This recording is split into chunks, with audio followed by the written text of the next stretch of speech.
मुंह ढके हुए इस महिला ने मां की ममता जैसे जज्बे को कलंकित किया है। घिन आएगी आपको भी इसकी करतूत के बारे में जानकर। किसी गैर के लिए इसने अपनी फूल जैसी बच्ची को भी नहीं छोड़ा। कम से कम मां से ऐसी उम्मीद तो नहीं होती है, लेकिन बिहार के मुजफ्फरपुर में ऐसा हुआ है जिसे सुनकर आप सिहर जाएंगे। सोशल मीडिया का नशा जो कभी कभी निजी जिंदगी को भी तबाह बर्बाद कर देता है। जी हाँ, नशा ही तो है, एक आभासी दुनिया जिसमें लोग दोस्त बन जाते हैं, प्यार कर बैठते हैं। शादीशुदा और एक 3 साल की बच्ची की मां काजल के साथ भी यही हुआ। काजल के पति मनोज कुमार एक मिठाई की दुकान में काम करते हैं। सुबह जल्दी जाते हैं और देर से घर लौटते हैं। ये लोग मुजफ्फरपुर के मीठनपुरा इलाके में रहते हैं। इसी दौरान सोशल मीडिया पर उसकी दोस्ती किसी दूसरे शख्स से हो गई। दोस्ती परवान चढ़ती गई और प्यार में बदल गई। आभासी दुनिया से इतर दोनों मिलने लगे। कहा जा रहा है कि 1 साल पहले काजल ने गुपचुप तरीके से उस व्यक्ति से शादी भी कर ली। ये एक विवाहितर रिश्ता था। वो अपने मौजूदा पति को छोड़कर प्रेमी के साथ रहना चाहती थी। साथ में अपनी 3 साल की बेटी मिष्ठी को भी ले जाना चाहती थी, लेकिन प्रेमी ऐसा नहीं चाहता है। वो बच्ची को नहीं अपना रहा था। इतना ही नहीं, जब जब काजल अपने प्रेमी से मिलने जाना चाहती, बच्ची उससे लिपट जाती थी। ये देख काजल को बड़ी कोफ्त होती। शुक्रवार 23 अगस्त 2024 को काजल अपने पति को फोन करके निकली थी कि वो बेटी को लेकर मौसी के घर बर्थडे में जा रही है, लेकिन काजल के घर के पीछे कूड़े के ढेर में पड़े लाल रंग के बैग में बच्ची की लाश मिली। पति की शिकायत के आधार पर काजल का फोन ट्रेस किया गया। पुलिस टीम ने तकनीकी और मानवीय रूप से तमाम पहलुओं पर जांच को आगे बढ़ाया।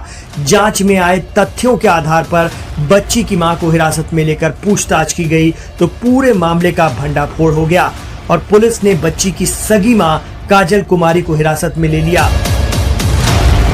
पूछताछ के दौरान काजल ने पुलिस को बताया है कि वो पिछले 2 साल से विवाहितर रिश्ते में थी और अपने प्रेमी के साथ रहना चाहती थी।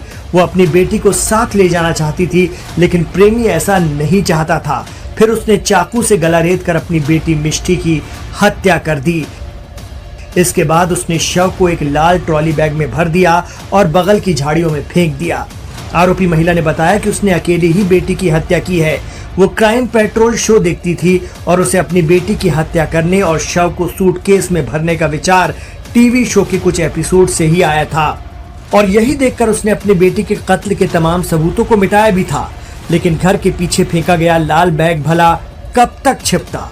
हालांकि ये पता चला है कि बच्ची की हत्या में उसके प्रेमी का कोई हाथ नहीं है। सिर्फ एक मां ने ही कथित प्रेम को पाने के पागलपन में खुद अपने हाथों से अपनी गोद सूनी कर ली। इसमें हम लोगों के द्वारा इमीडिएटली एफएसएल को बुलाया गया और एफएसएल ने भी काफ़ी समय उधर उसी घर में किया गया है और इसके बाद में हम लोगों ने आगे अनुसंधान किया तो हम लोग के द्वारा कल जो बच्ची की मां है उसके हम लोग के द्वारा गिरफ्तारी की गई है और इसने कांड में अपनी संलिप्तता स्वीकार की और बताया है कि ये एक व्यक्ति रामपुर हरी थाना अंतर्गत एक गांव है, वहाँ पर एक व्यक्ति है, उनसे प्रेम प्रसंग में थी और उसी के साथ में रहना चाहती थी। तो दोनों ने मिलकर के चीज़ प्लान किया था कि साथ में रहेंगे, लेकिन उसका कहना था कि लड़की को तुम साथ में नहीं लाओगी और इसका कहना था कि मैं लड़की को साथ में लेके जाऊंगी। उसी द्वंद्व को लेकर के लड़की काफ़ी, ये जो महिला है जिसने मर्डर किया है, कंफ्यूजन में थी और जिस दिन घटना हुई है 24 तारीख को इसने लड़की को चाकू से उसका गला रेत करके और मार करके फिर इसने डेड बॉडी को लाल ट्रॉली बैग में रख करके और ऊपर छत पे ले जा करके पीछे जो एक खाली ग्राउंड है वहाँ पर उसने डंप किया और उसके बाद में नीचे आकर के पूरा छत प्लस जो उसका फ्लोर था